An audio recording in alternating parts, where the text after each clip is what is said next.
আসসালামু আলাইকুম রহমতুল্লাহি ওবরাকাত। তো বন্ধুরা, আজকে আমার হাতে যে ফোনটি দেখতেছেন এই ফোনটির মডেল হচ্ছে স্যামসাং A13।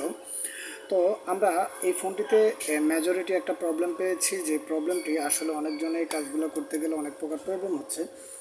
তো আমরা এখান থেকে দেখতেছি এই ফোনটিতে সেভ মোড রয়েছে। তো আমরা সেভ মোডের জন্য কয়েকটিভাবে এখান থেকে ট্রাই করেছিলাম। একটা হচ্ছে এখান থেকে যদি আমি এখানে টাচ করি তার ক্ষেত্রে এখান থেকে ডাইরেক্টলি সেভ মোডটি চলে যাবে।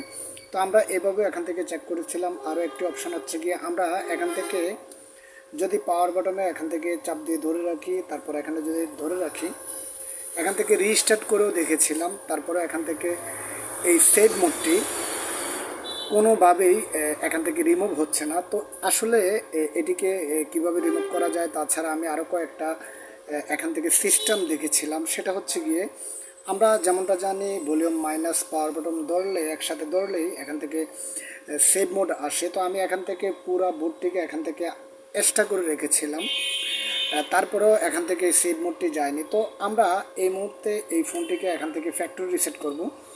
তো যেহেতু আমি ফোনটিকে খুলে রেখেছি, একটু প্রবলেম হতে পারে আমার কাছে। তো আমি এখান থেকে জাস্ট আগে থেকে ভলিউম ভলিউম আপ আর তার সাথে হচ্ছে পাওয়ার বাটনটা একসাথে চেপে ধরে রাখবো। ধরে রাখার সাথে সাথে আমাদের যেই সময় এখান থেকে রিকভারি মোডটি চলে আসবে, আমরা ঠিক তৎক্ষণাৎই আমরা এখান থেকে ফোনটিকে ছেড়ে দেব। তো আমরা এখান থেকে এই মুহূর্তে ফোনটিকে এখান থেকে ছেড়ে দিচ্ছি। তো আমি এখান থেকে যে কয়েকটা ওয়ে বলেছিলাম বা যে কয়েকটা সিস্টেমে এখান থেকে ট্রাই করেছিলাম, কোনোভাবেই এখান থেকে এই ফোনটিকে এখান থেকে ফরম্যাট করা যায় না বা এখান থেকে রিকভারিতে যাচ্ছে না।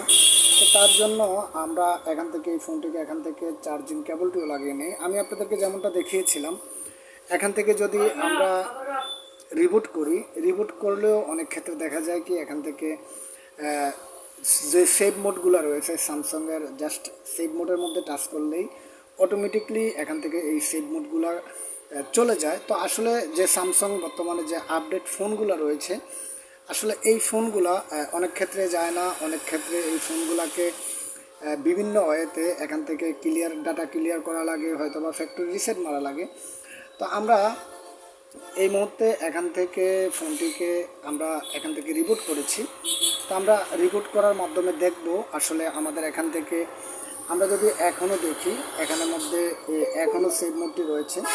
তো আমরা তার জন্য আবার যেটা আমাদেরকে করতে হবে, তার জন্য আমরা যেই একটা জিনিস বেসিকলি জানি, যদি সেভ মোড ফোনের মধ্যে চলে আসে, আমাদের ফোনের মধ্যে আমরা ইন্টারনেট ব্রাউজিং করার জন্য যে অ্যাপসগুলো রয়েছে টোটালি এভরিথিং, কোনো প্রকার অ্যাপসগুলো এখান থেকে কাজ করবে না। তো বন্ধুরা, আমি এখান থেকে ফার্স্ট টাইম যেটা করব, এখান থেকে ফোনটাকে বন্ধ করে নিচ্ছি। বন্ধ করে নেওয়ার সাথে সাথে আমি আবারও এখান থেকে আপ ভলিউম ভলিউম আপ বাটনটা এখান থেকে একটু চেপে ধরবো। চেপে ধরে জাস্ট এখান থেকে আমরা এখানে পাওয়ার বাটনটা একসাথে প্রেস করব। প্রেস করার সাথে সাথে আমরা এখান থেকে যে সময় দেখব আমাদের ফোনটি রিকভারি মোডের মধ্যে চলে যায়, আমরা তার সাথে সাথেই ছেড়ে দেব। তো আমি এটাকে এখান থেকে আবারও চার্জার থেকে খুলে নিলাম।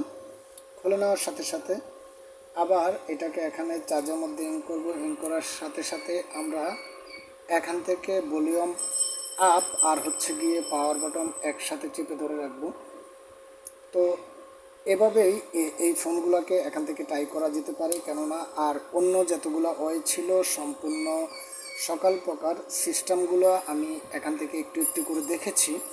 তো এই ফোনের কাজটি আর অন্যভাবে কোনোভাবেই হচ্ছে না।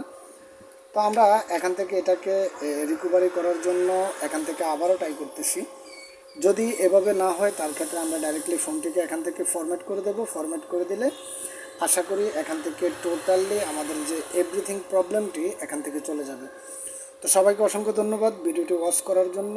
যারা আমার এই চ্যানেলটিতে সম্পূর্ণ নতুন, তারা অবশ্যই আমার এই চ্যানেলটিকে সাবস্ক্রাইব করে যাবেন। আসসালামু আলাইকুম।